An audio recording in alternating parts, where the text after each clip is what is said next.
તો મિત્રો આગળ દાખલામાં જોઈએ તો ખાસ મહત્વના જે દાખલા ચેપ્ટર નંબર 4 કેમિકલ કાઇનેટિક ના આપણે આગળ વધીએ તો તે નંબરના દાખલામાં શું કહેવા માંગે છે પ્રથમ થોડી પ્રક્રિયાના તેમની નીચે આપેલા વેગચાપ k ની વેલ્યુ આપેલી છે અર્ધાયુષ્ય સમય તો અર્ધાયુષ્ય સમય t1 બરાબર 0.693/k तो अहींया आपणी पासे k आपेला छे पेला माटे 200 सेकंड इनवर्स तो अहींया सेकंड आवशे बीजो जे आंसर हशे t1 बराबर 0.693 હું ડાયરેક્ટ और k ની વેલ્યુ મૂકું છું 2 મિનિટ अहींया जे आवशे मिनिटમાં તમારો જવાબ આવશે અને ત્રીજો જે છે 4 * 16 તો t1 बराबर 0.693 ના છેદમાં 4 वर्ष આવશે તો આ પ્રમાણે તમે અર્ધાયુષ્ય સમય શોધી શકશો 14 નંબર પર આવીએ પછી જવાબ લખી દઈશ C14 નો રેડિયોએક્ટિવ ક્ષયનો અર્ધાયુષ્ય સમય 27 વર્ષે તો આપણે આના માટે કે મેળવી શકીએ t1 બરાબર 0.693/k તો k બરાબર 0.693 ના છેદમાં t1 એટલે 0.693 ના છેદમાં આપણે 27 કે મળી જશે આપણો અહીંયા આપણી પાસે અત્યારે વર્ષ ઇન્વર્સ આવશે વર્ષમાં એકમ છે એટલે આપણે એનો જવાબ લખીશું હવે આપણને એવું છે કે 14% માત્ર 80% કાસ્ટ ધરાવે પ્રક્રિયા 20% પૂર્ણ થઈ કહેવાય તો એનો આયુષ્ય t તો આપણું કે નું સૂત્ર તો 2.303/t log r0 ના છેદમાં rt લે તો એ ચાલે પેલું t - એના છેદ 2 - x લે તો ચાલે 2.303 કે હું અહીંયા છે જગ્યાએ આ t શોધો છે એટલે આ t ઉપર લઈ લો છેદમાં કે આપણો અહીંયા જે આવશે એ મૂકશું log બરાબર r0 100 થઈ જશે અને આપણી પાસે 80% કાસ્ટ છે તો આ રીતે આપણો t મળશે એટલા વર્ષ કે ની વેલ્યુ આપણી પાસે નથી એટલે અત્યારે આપણે કેલ્સી દ્વારા ગણવું પડશે હું મૂકી દઉં છું બરાબર આપણે જોઈ લઈએ જેથી કરીને દાખલા આગળ વધતા જાય મિત્રો પહેલાના જવાબમાં મેં કીધું પ્રમાણે 200 સેકન્ડ વાળાનો જવાબ આવશે 3.46 × 10 - 3 મિનિટ વાળામાં પણ કંઈક એવું જ આવશે 3.46 × 10 - 1 0.173 યર્સ પછી આની અંદર k ની વેલ્યુ આવશે મિત્રો 1.20 × 10 - 4 એટલે અહીંયા 1.20 × 10 - 4 મૂકવાના એટલે તમારો જે જવાબ આવશે આ બધાનું સાદુરૂપ આપશું આપણે એટલે 1845 વર્ષ સમથિંગ જેવો જવાબ આવશે મિત્રો નેક્સ્ટ આપણે ધ્યાન દઈએ તો નેક્સ્ટમાં હવે શું કહેવા માંગશે મિત્રો બુક મૂકીને આગળ વધીએ ચાલો તો હવેના જે દાખલો છે આપણો ત્રીજો 16 નંબર પર એમાં શું કહેવા માંગે છે એને સમજીએ તો આ બધાના સાદું તમારે જાતે આપવાના રહેશે પ્રથમ ક્રમની પ્રક્રિયામાં વેગ 60 સેકન્ડની હશે પ્રક્રિયકની પ્રારંભિક સાંદ્રતાથી તેના 1/6 ભાગ જેટલી સાંદ્રતા ઘટીને થવા માટે કેટલો સમય લાગશે તો k બરાબર 2.303/t log r0 ના છેદમાં rt ચાલો હવે t શોધવાનો છે t અહીંયા ઉપર લઈ લ્યો 2.303 ચાલો k તમને 60 આપેલો છે અને 60 સેકન્ડ ઇન્વર્સ આપેલો છે log r0 ના r0 ચાલો બીજો આપણને શું આપેલું છે છઠ્ઠો ભાગ r0 નો તો r0/6 એટલે 6 ઉપર ચાલ્યા જશે એટલે 2.303/6 log 6 આનું સાદુરૂપ આપશો જે જવાબ આવશે આપણો સેકન્ડમાં આવશે પછી લખશો આપણે 17 પર આવી કેન્દ્રીય વિસ્ફોટન પ્રક્રિયા નિપજ કેન્દ્રીય વિસ્ફોટન દરમિયાન નિપજવાની એક નિપજ 90 છે જેનો અર્ધાયુષ્ય 28.1 વર્ષ છે એટલે કે મળી જશે k બરાબર 0.693/t1 તો 0.693 ના છેદમાં 28.1 એટલે અહીંયા આપણે વર્ષમાં k મળશે હવે જો વર્ષ ઇન્વર્સમાં k મળશે આપણને હવે આપણી પાસે અર્ધાયુષ્ય ફેઝ જો તે સમયે તાજા જન્મેલા બાળકના હાડકામાં 1 માઇક્રોગ્રામ 10⁻6 ગ્રામ સ્ટ્રોન્સિયમ કેલ્શિયમની બદલે શોષાયેલ હોય તો બાળકની ચયાપચયમાં કઈ એસઆર ગુમાવ્યું ન હોય તો 10 વર્ષ અને 60 વર્ષ. તો તમારે પહેલા અહીંયા લખવું પડશે 10 વર્ષ ના અંતે અને 60 વર્ષના અંતે તમારે જાતે કરવાનું છે. બે સિસ્ટમ સેમ જ રહેશે. એટલે k બરાબર 2.3 આપણે t પહેલા લઈ લઈએ. સમય અક્ષરો છે વગેરે ચાલશે. k બરાબર t log r0 ના છેદમાં rt. ચાલો આપણી પાસે k જે આનો આવશે એ લખશું. t આપણે 10 વર્ષ આપી દીધો છે 2.303 by 10 log 10⁻6 કેવા છે 1 માઇક્રોગ્રામ એટલે rt આપણે શોધવાનું છે. બરાબર મિત્રો. હવે હું શું કરું છું એના પર ધ્યાન દઈએ. બરાબર આમાં આપણે k ની વેલ્યુઝ મૂકવી જ પડશે એટલે આપણે ડાયરેક્ટ k ની વેલ્યુ લઈ લઈએ. તો k ની વેલ્યુ તો છે કે સમથિંગ 17 નંબર પર છે એટલે k ની વેલ્યુ આપણે આમાં આપેલી છે આપણને. ઓકે પહેલા હું આનો જવાબ 16 માં લખી નાખું છું 2.98 ગુણ્યા 10⁻2 સેકન્ડ 10⁻2 સેકન્ડ. ચાલો હવે આમાં આપણો k જે છે અર્ધાયુષ્ય સમય 2.46 ગુણ્યા 10⁻2 વર્ષ એટલે અહીંયા 2.46 ગુણ્યા 10⁻2 આવશે. બરાબર. અને હવે આપણી પાસે જે સાદુરૂપ આવશે કઈક આ રીતનું આવશે. તો બહુ ધ્યાનપૂર્વક જોઈએ. આ બધો જ પદ અહીંયા લઈ લઈએ એટલે 2.46 ગુણ્યા 10⁻2 ગુણ્યા 10 છેદમાં 2.303 બરાબર log 10⁻6 ના છેદમાં rt. આ બધાનું સાદુરૂપ જો આપણે લઈએ મિત્રો બરાબર તો કંઈક આવું આવશે 0.107 બરાબર log 10⁻6 ના છેદમાં rt. હવે જ્યારે એક બાજુ આવો log હોય અને આ રીતે બંને બાજુ એન્ટી log લઈ લો તો એ log નીકળી જાય. બંને બાજુ એન્ટી log લેતા તો અહીંયા એન્ટી log જે છે 0.170 અહીંયા ખાલી 10⁻6 અને rt આવે છે log નીકળી જશે એન્ટી log લેશો. મિત્રો આમાં એન્ટી log ચેક કરીએ આપણે તો 1.279 થઈ જશે. આ રાઈટ છે બરાબર 10⁻6 છેદમાં rt. rt ઉપર ચાલ્યા જાય તો rt બરાબર 10⁻6 ના છેદમાં 1.279 તો આપણો જવાબ કંઈક આવો આવશે 0.786 ગુણ્યા 10⁻6 ગ્રામ. તમે એને માઇક્રોગ્રામમાં લખો તો 7816 માઇક્રોગ્રામ પણ કહી શકો.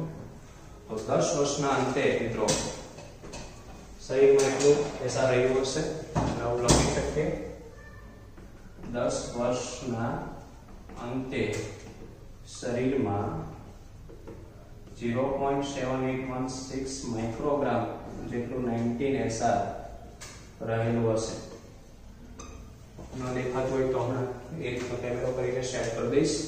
તો મિત્રો આ પ્રમાણે આપણો દાખલાની ગણતરી થઈ. હવે તમારે જેમ મેં અહીંયા 10 વર્ષ માટે લીધું એવી જ રીતે આ 10 વર્ષ માટે લીધું એવી જ રીતે તમારે અહીંયા 60 વર્ષ માટે મતલબ જે રીતે 10 કોઈ ચેન્જીસ નથી. આ t અહીંયા 10 છે એ કાઢી દે 60 કરવાનું. અહીંયા 10 છે ત્યાં કાઢીને 60 કરવાનું. સાદુરૂપ આપીને પાછો બીજો જવાબ આવશે. સેમ પદ્ધતિ કોઈ ચેન્જીસ નહીં. હવે મિત્રો આપણે આગળ વધીએ.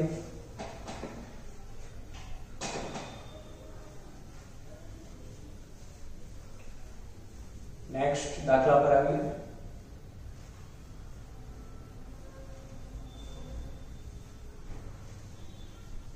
ચાલો જો હવે 19 પર એવું કંઈક કહે છે એક પ્રથમ ક્રમની પ્રક્રિયા 30% વિઘટન પામે છે. બરાબર પહેલા હું થોડું પેલું 60 વર્ષ વાળાનો એક સ્ટેપ લખી દઉં જેથી કરીને તમને સરળતા રહે. તો 60 વર્ષ વાળા માટેનો જે સ્ટેપ રહેશે 2.303/t log r0 ના છેદમાં rt, કે તો સેમ રહેશે 2.46 ગુણ્યા 10 ની માઈનસ 2, 2.303 અહીંયા 60 વર્ષ લાગશે, log 10 ની માઈનસ 6 લાગશે r0 અને rt જેમ પેલામાં શોધવાનું હતું એમ એ રીતે તમારે શોધી લેવાનું, અને છેલ્લે તમારો rt જે કાંઈ આવે એ તમારો જવાબ રહેશે. બરાબર છે, માઇક્રોગ્રામ જેવો જવાબ જે આવતો હોય તે લેવાનો છે. હવે આપણે જોઈએ 19 નંબર પર. એક પ્રથમ ક્રમની પ્રક્રિયા 30% વિઘટન માટે 40 મિનિટ લે તો t1 આપ પહેલા k બરાબર 2.3 log અહીંયા 30% વિઘટન છે એટલે a - 1 સૂત્ર લાગશે 2.303 40 મિનિટ log 100 ના છેદમાં 100 - 30 2.303/14 40 log 100 ના છેદમાં 70, એટલે અહીંયા તમારો k મળશે સાદુરૂપ આપીને. અને હવે તમારે એનું t1 આપ તો t1 આપ બરાબર 0.693/k, તો અહીંયા 0.693 અહીંયા જે k આવ્યો છે ને અહીંયા એનો જવાબ આવશે. k જોઈ લઈએ જેથી કે દાખલાની ગણતરી કમ્પ્લીટ થાય. તો આપણી પાસે મિત્રો અહીંયા k જે આવે છે 8.91 ગુણ્યા 10 ની માઈનસ 3 મિનિટ ઇન્વર્સ, તો અહીંયા 8.91 ગુણ્યા 10 ની માઈનસ 3 આવશે એટલે t1 તમારું 77.7 મિનિટ આવશે. તો આ પ્રમાણે મિત્રો દાખલા કરી શકાશે. તો આ મિત્રો આ બધા દાખલાઓની આપણે 19 સુધી પ્રેક્ટિસ કરી. હજી આગળ આપણે દબાણવાળા બે દાખલાઓ ગણવાના છે, અને આટલા દાખલાઓ આપણે જે હું કરાવું છું એટલા કરશો એટલે પ્રથમ પરીક્ષા જે છે એની અંદરથી એક દાખલાઓ છે આંકડાકીય માહિતી કદાચ બદલી શકે, બાકી સેમ દાખલા રહેશે. તો પહેલા એનું લખીએ.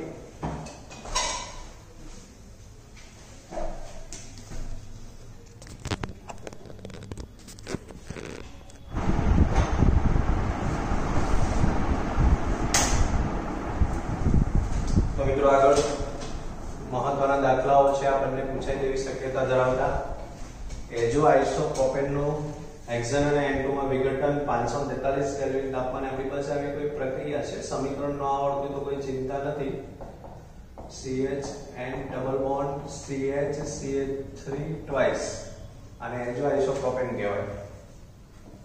નું વિઘટન થશે N2 અને હેક્સેન C6H14 આવું સંયોજન બનશે મિત્રો.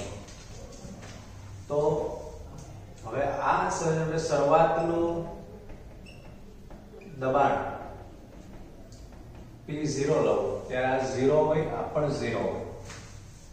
t સમયે દબાણ ધારો કે હું આ x ધારી લઉં તો P0 - x. તો કુલ દબાણ આપણે શોધવું હોય કોઈ પણનું PT, આ બધાનો સરવાળો થાય P0 - x + 1. આ થિયરીમાં મેં સમજાવ્યું. આ દાખલાને થિયરી ભણતા ને એવી રીતે જ કરવો પડશે, નિકટવાઈ જશો. એટલે ગમે ત્યારે દબાણના દાખલા આવે તો થિયરીના રૂપમાં સૂત્ર કોઈ ગોખવાનું નથી. મેં જે કીધું એ સિસ્ટમથી ચાલવાનું છે. તો આમાં એક x ઉડી જશે એટલે P0 + x. તો PT બરાબર P0 + x, તો x બરાબર PT - P0 આવું આવશે. ચાલો જો ટેકનિકલ પ્રોબ્લેમ ફોન આવવાને કારણે વચ્ચેથી વિડિયો કટ થયેલો. હવે જોઈએ અહીંયાથી આપણે ફરીવારથી ગણીએ. આ બંને દાખલાઓ ગણાઈ ગયેલા, ફરીવારથી લખીએ. હવે કઈ તો k નું સૂત્ર ડાયરેક્ટ આપણે મૂકવું હોય તો 2.303/t log. હવે આપણી પાસે મિત્રો જે આ રીતનું હોય તો બહુ ઈઝીલી સિસ્ટમથી તમે કરી શકો. શરૂઆતનું જે છે આ P0 કહેવાય, આ P0 - x કહેવાય. આવી રીતે આપણી પાસે બે આપણે શોધવા પડશે K1 K2 મિત્રો. K2 માટે પણ સૂત્ર બને, હું ડાયરેક્ટ લખી દઈશ. હવે જો આમાં છે ને થોડું સાદુરૂપ હું આપું છું જેથી કરીને આપણે ખબર પડે. log P0 આપણે જે થિયરી ભણતા ને એ સિસ્ટમથી ચાલુ પડશે. P0 આ x બરાબર PT માઈનસ પ્લસ થઈ જશે P0 એટલે 2.303/t log P0 ના છેદમાં 2 વખત P0 એટલે 2P0 - PT. આ આપણું K1 મતલબ આ સૂત્રનો ઉપયોગ આપણે બંને દાખલામાં થશે, દબાણના કોઈ પણ દાખલા હશે એમાં થશે. તો હવે ડાયરેક્ટ વેલ્યુ મૂકીએ 2.303 ટી આપણી પાસે અત્યારે પહેલા ટી આપણી રકમ સાફ થઈ ગઈ છે, મોટો પ્રશ્ન આવશે રકમ પ્રમાણે આપણી ટી જે છે એ રકમમાં જે કોષ્ટક આપણે આપેલું છે એને જોઈને લખીએ તો શરૂઆતમાં હું અહીં રકમ લખી દઉં છું જેથી કરીને આપણે અટવાઈએ નહીં. 0 360 720 આવું ટી આપેલું હતું. પી એમએમએલજી માં આપેલું આપણને 35 54 અને 63 ને આપણે વેગ અચળાંક શોધવાનો છે મિત્રો. તો આ પ્રમાણે આપણે ગણતરી કરવાની છે. તો હવે જોઈએ આથી 360 લઉં છું k1 માટે ત્યારે log p0 આપણો આ 0 હોય ત્યારે એનો 35 છે તો 35 35 70 થઈ જશે બે વખત p0 અને t જે છે આપણે 360 એ 54 લીધું એટલે અહીંયા 54 આનું સાદુરૂપ આપશો એટલે k1 આવશે આઈ થિંક 2 પોઈન્ટ સમથિંગ કે 1 પોઈન્ટ સમથિંગ અને 10 ની 3 ઘાત જેવું આવશે. સેમ આવો અહીંયા 2.303/t log p0 ના છેદમાં 2p0 - pt તો 2.303 હવે t આપણો આ રહેશે 720 log p0 આપણો 35 જ રહેશે અહીંયા 70 થઈ જશે ને pt ત્યારે 63 થઈ જશે એટલે સાદુરૂપ આપશો ત્યારે આપણો k2 જે મળશે સેકન્ડ ઇન્વર્સ માં બધું સેકન્ડ માં છે એટલે t એટલે આ બધા જવાબ આપણે સેકન્ડ ઇન્વર્સ માં આવશે બરાબર. અને સરેરાશ વેગ અચળાંક હવે આપણે શોધવો પડશે એટલે સરેરાશ બે વેગ હોય ત્યારે બેનો સરવાળો સરેરાશ કરવો હોય એટલે k1 + k2 ના છેદમાં 2 એટલે તમારી પાસે હવે જે k આવશે એ બેનો સરવાળો આવશે એના છેદમાં 2 બરાબર. ડાયરેક્ટ કરી દો તોય ચાલે પણ છતાં હું લખી દઉં છું અહીંયા k આપણું ચલન આવી જશે મિત્રો. હવે પછીનો જે દાખલો છે જેની રકમ આપણી પાસે આમાં આપણે આ જવાબ લખીશું એટલે ક્લિયર કરશું. દાખલા નંબર 21 પર આવીએ મિત્રો. હવે ચાલો હવે અચળ પદે થતી પ્રક્રિયા એટલે આપણી પાસે અહીંયા પ્રક્રિયા છે SO2 Cl2 માંથી SO2 + Cl2 શરૂઆતનું દબાણ આ દાખલા પ્રમાણે બધું થશે P0 0 0 t સમયે દબાણ આ x હોય એટલે આ P0 - x હોય કુલ દબાણ PT બરાબર હું ડાયરેક્ટ મૂકી દઉં છું P0 + x રહેશે તો x બરાબર PT - P0 થશે બરાબર. આ PT નું સૂત્ર છે આ બે સૂત્ર તૈયાર થશે. હવે આપણે k મેળવવાનું રહેશે મિત્રો. તો આનો k જે છે કેવી રીતે મેળવશું તો k બરાબર 2.303/t log આપણું જે સૂત્ર છે p0 / 2p0 - pt આ જે સૂત્ર આપણે તારવી વેગ આવશે અને 2.303 ચાલો આમાં t આપણો 100 સેકન્ડ ગણશે log p0 જે છે આપણી પાસે 0.5 atm છે અહીંયા 2 0.5 atm - pt 0.6 થશે તો સાદુરૂપ આપણે આપશું મિત્રો એટલે આપણને k મળશે એ પણ સેકન્ડ ઇન્વર્સ માં જ આવશે બરાબર મિત્રો. હવે હું આ બાજુ આગળ આપણે પ્રક્રિયા વેગ શોધવાનો છે કે આપણી પાસે આવી ગયા બાદ આપણે હવે પેલા સૂત્ર પ્રમાણે જે pt મેળવવું હોય તો pt બરાબર આપણું સૂત્ર શું છે p0 + x તો pt તો આપણું મિત્રો રકમમાં તમે પછી આપી દીધું છે 0.65 atm લઈએ p0 આપણું 0.5 છે વત્તા x તો x બરાબર 0.15 atm થશે.